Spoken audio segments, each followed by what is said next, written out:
Rassurez-vous, Teddy Riner n'est pas venu jusqu'en Vendée pour jouer à chat avec ses jeunes.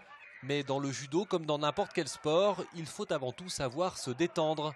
C'est important de faire des petites pauses de temps en temps parce qu'il ne faut pas blesser des enfants qui sont en vacances et il faut que ça soit quand même ludique. Teddy Riner ne serait pas devenu ce qu'il est aujourd'hui, double champion olympique et 8 fois champion du monde, s'il n'avait pas pris du plaisir dans son sport.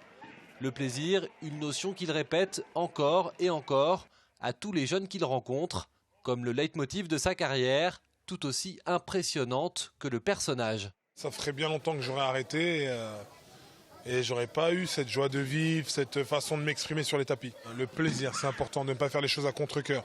Toujours prendre ce mot et l'insérer à chaque fois qu'on fait du judo. De comprendre le judo sans contrainte. Tous ces jeunes participent à ce stage exceptionnel de 5 jours où le judoka en personne va donner des cours.